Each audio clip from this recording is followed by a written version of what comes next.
Bien, retomamos diálogo abierto en simultáneo por Nacional, el 103.9. Vamos a hablar efectivamente, como lo decía Carla antes de la pausa, de todo lo que ha sido esta semana respecto del ámbito político y esta coyuntura de crisis económica, de crisis sanitaria y todo lo que ha sido las movilizaciones de la llamada generación bicentenario. Así es, y para ello vamos a conversar con el analista político Miguel Antesana Corrieri, que ya lo tenemos, ustedes dirán, ahí lo tenemos ya. Muy buenos días, señor Miguel Antesana, bienvenido a Diálogo Abierto.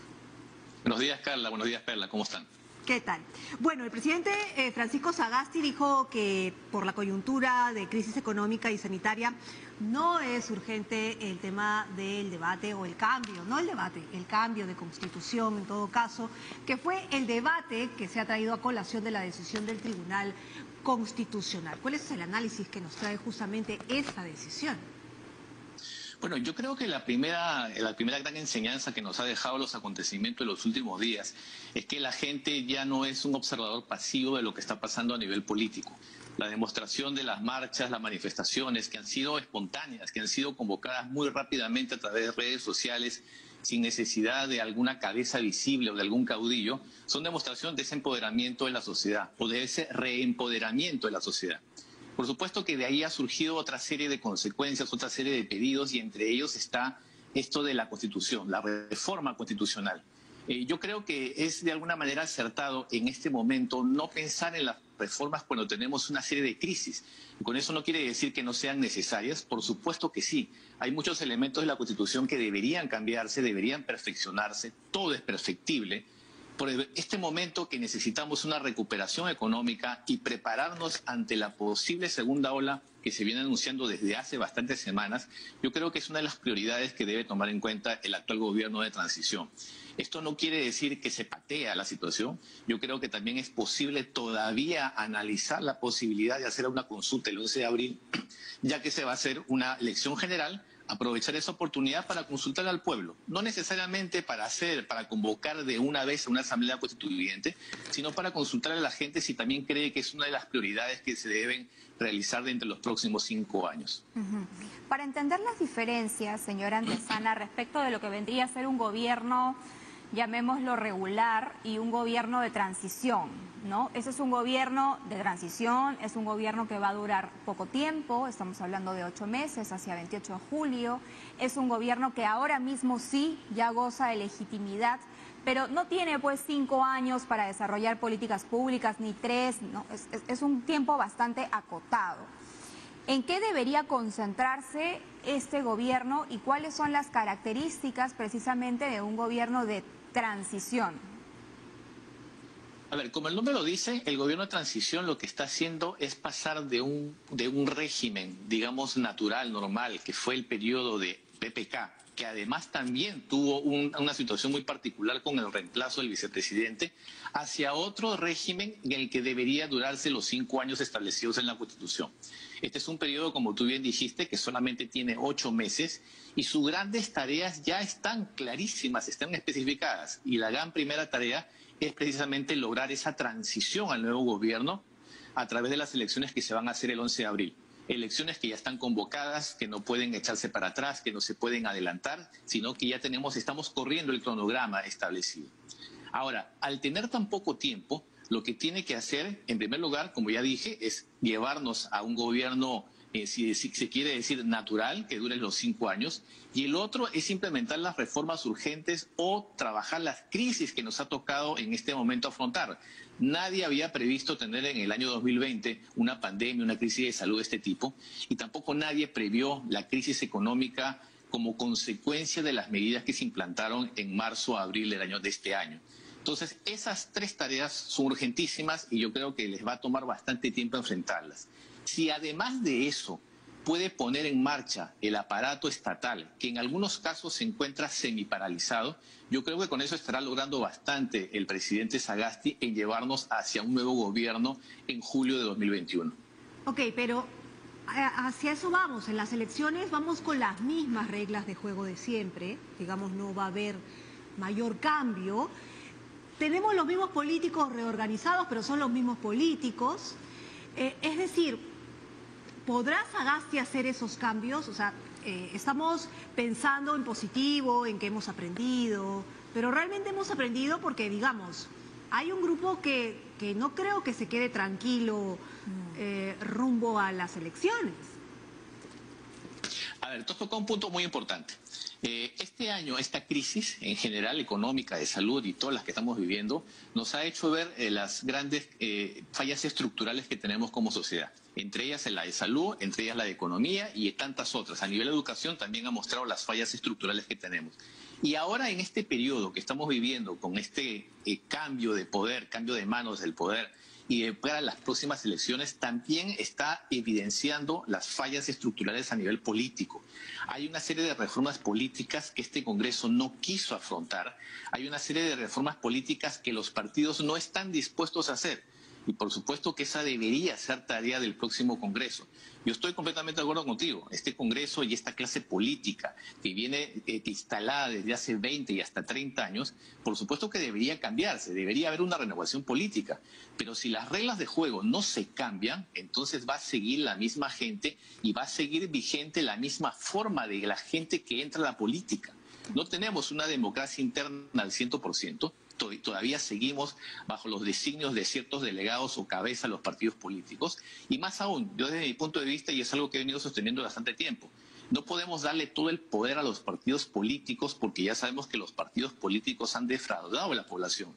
Debería también darse la posibilidad, como existe en algunos otros países, en el que haya formas independientes de entrar a la política. Es decir, si por ejemplo cualquiera de nosotros quisiera postular a un cargo de elección popular, tiene que estar inscrito en un partido. Pero si este partido tiene una mala reputación, por supuesto que nadie va a querer inscribirse y nadie va a querer postular. Entonces debería saltarse esa gran barrera y debería haber la posibilidad de que la gente también pueda postular de manera independiente, insisto, como se hace en otros países. Y cuando se dé eso, entonces yo creo que la gente va a participar de una manera más activa en política y ahí va a poder venir la renovación que tanto estamos reclamando. Postular de manera independiente sin un partido político, ¿podría profundizar un poco más en el tema, por favor, señora Antezana? Es decir, hasta ahora, como decía, las reglas del juego están establecidas sobre la base de partidos políticos, porque hablamos de un sistema representativo en el Congreso. Ahora, el armar un partido político tiene una serie de requisitos. Hay que tener planillones, hay que recoger firmas, hay que tener delegaciones provinciales, en fin. Es un gran trabajo tener un partido político. Ese trabajo, por supuesto, que desanima a mucha gente y anima a algunos que tienen tanto el brazo para movilizar gente, pero también el brazo financiero, porque eso no es gratis. En cambio, si hablamos de candidaturas independientes, si alguien, cualquier persona quisiera candidatearse y formar un movimiento, por supuesto con la estructura básica, pero no necesariamente con una estructura partidaria, eso pudiera renovar la política. No digo que necesariamente que para empezar para la presidencia de la República, como vemos en otros países. Es más, en Estados Unidos acabamos de ver una elección en la que los dos grandes candidatos eran Biden y Trump, pero también hubo una cantidad de candidatos que nadie supo, que nadie se enteró que estaban ahí, entre ellos candidatos independientes. En el caso peruano pudiéramos hablar de candidatos independientes, por ejemplo, a las alcaldías, por ejemplo, a los gobiernos regionales, y en la medida que esto comienza a funcionar, también pudiéramos hablar de candidaturas independientes a nivel de lo que es el Congreso. Y ahí sí estaríamos hablando de una reforma, habríamos hablando de una renovación en la política que hasta ahora no se viene dando, porque como dije, seguimos trabajando sobre la base de las cúpulas partidarias. Ahora, usted me permite abrir una inquietud, ¿no? Y es que durante las marchas y los últimos días nos hemos dado cuenta que la generación Bicentenario finalmente ha hecho ciudadanía, pero ha hecho política a su manera. Siempre hemos acuñado la frase de que a los jóvenes no les importa hacer política, no les interesa, pero ellos nos han dado una gran lección en los últimos días. Ellos han hecho política y se han organizado de una manera impresionante, ¿no? Han tomado decisiones, en fin, nos han enrostrado cosas que las antiguas generaciones no hemos podido hacer. Y lo han hecho a través de las redes, cosas que nosotros no teníamos. Lo han hecho a través de las redes y se siguen organizando para hacer más marchas. ¿Por qué no escucharlos a ellos también? Y encontrar una manera de hacer política a su medida también, ¿no? O sea, ¿cómo de alguna manera enlazarlos a ellos para que formen parte de la política peruana, de la ciudadanía, ¿no? Yo creo que aquí tiene que haber una participación de varios actores. Si bien es cierto que esta llamada generación del Bicentenario ha surgido como un gran actor, que ha surgido además con una herramienta que no teníamos nosotros, como tú bien acabas de decir, las redes sociales. Las redes sociales es un fenómeno que tiene 15, 17 años, no es una cosa de toda la vida.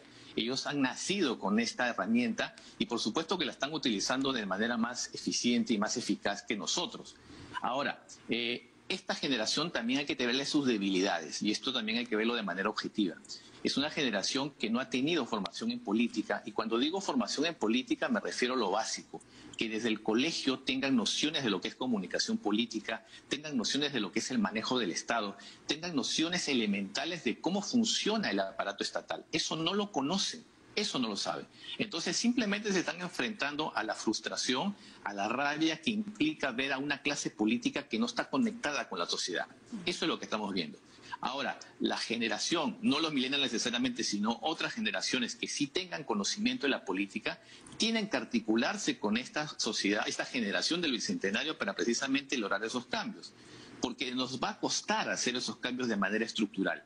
Yo creo que también aquí la gran enseñanza es que entonces nuestros jóvenes o nuestros niños tienen que comenzar a aprender de esto que se llama comunicación política, que la comunicación política no es solamente para los políticos, es algo que debe estar inherente a cualquier ciudadano, porque cualquier ciudadano tiene el derecho y tiene el deber de participar en los asuntos públicos.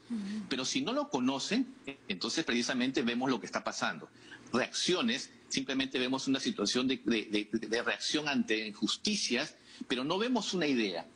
Imaginemos que llevamos a este grupo de jóvenes o a algunos representantes de los jóvenes de esta generación que estamos hablando a cargos políticos, pero ahí nos daremos cuenta que entonces hay falta esa base de conocimiento. ¿Cómo lo cumplimos? Precisamente preparándolos desde el inicio y no solamente de la parte reactiva, sino preventivamente saber que deben conocer qué cosa es esto.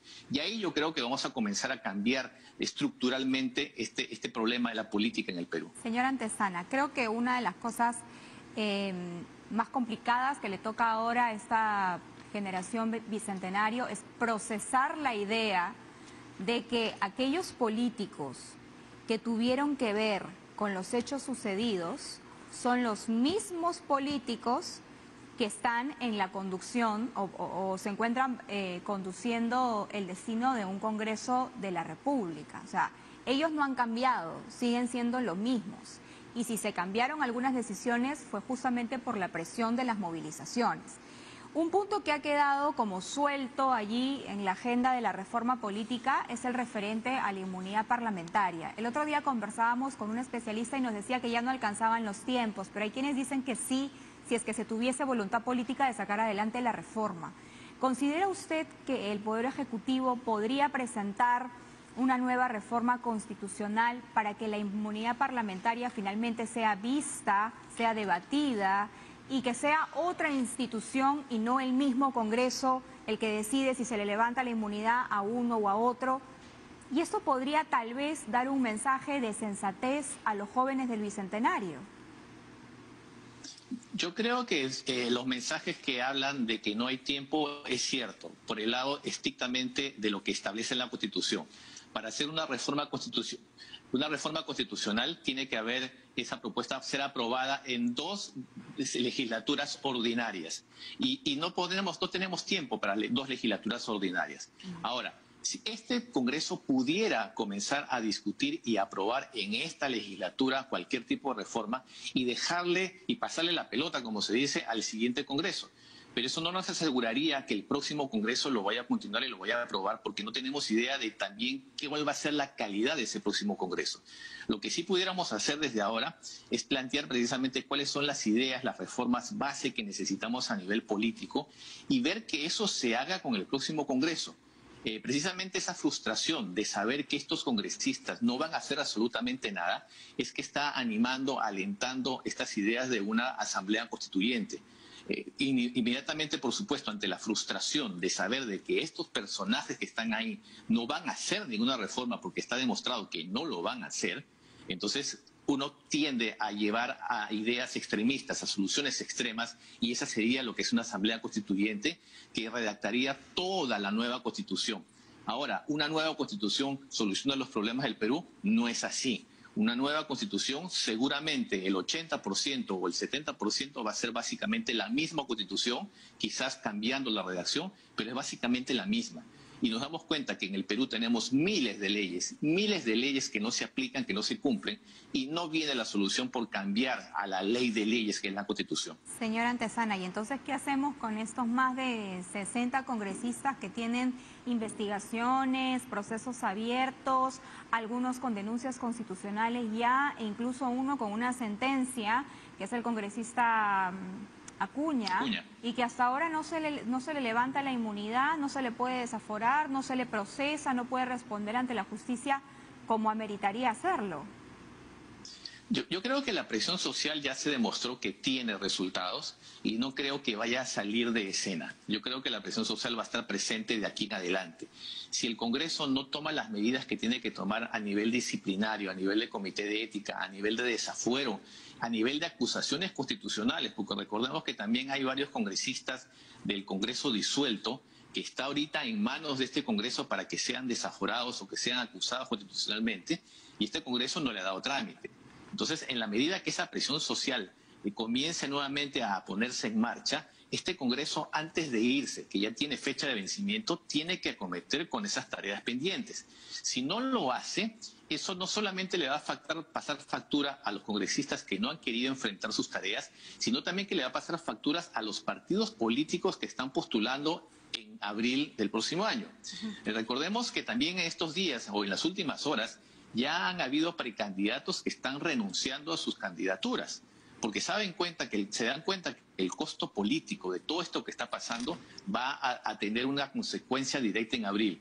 Y yo creo que todo este proceso en los próximos 5 meses antes de las elecciones van a haber muchos cambios, van a comenzar a descartarse partidos políticos, va a haber un poco de limpieza, porque de esos 24 partidos que están postulando, no todos van a pasar la valla. Y ahí vamos a poder tener un primer filtro para quizás limpiar un poco la clase política peruana.